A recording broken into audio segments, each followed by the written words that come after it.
Alors on a Max, le chef du troupeau. On a Samy qui va se reproduire cette année.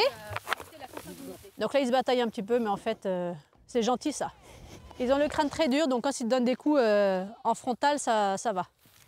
Derrière ces coups de tête impressionnants, la hiérarchie s'établit entre dominants et dominés. La chèvre cachemire, une race rustique originaire de Mongolie, vit en plein air toute l'année et s'adapte d'autant mieux à la douceur de la touraine. Les chèvres ont besoin d'une ration sèche, donc c'est bien qu'il y ait les deux. Qu'il y ait un peu de verdure avec une diversité de plantes et du foin sec. En France, il y a seulement 7 élevages de cachemire.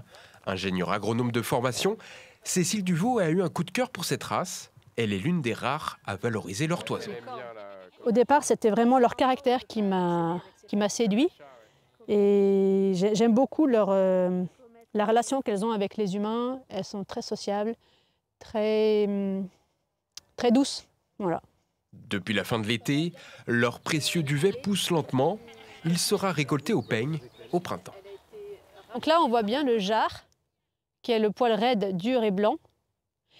Et la différence avec le cachemire, qui est le sous-poil, qui a un poil beaucoup plus fin, vaporeux, écru.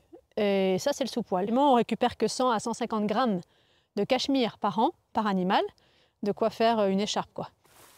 À ses côtés, Sylvain, paysan panetier, un autre métier rare, vient l'aider notamment à changer les chèvres de parc chaque semaine. Le couple a trouvé son équilibre entre l'animal et le végétal. Sur les terres que je cultive, il y a des prairies avant de cultiver les céréales. Donc sur ces prairies, on fait du foin.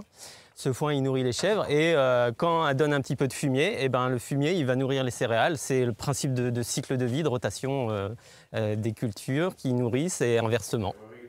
À la ferme, Cécile Duvaux trie la dernière récolte, plutôt modeste, à peine 4 kilos.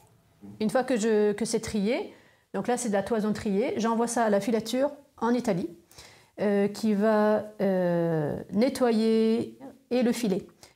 L'éleveuse maîtrise le reste de la transformation, teinture végétale, tissage, tricotage. Le cachemire est valorisé en création artisanale, bonnets, écharpes, mitaines, idéal pour passer l'hiver.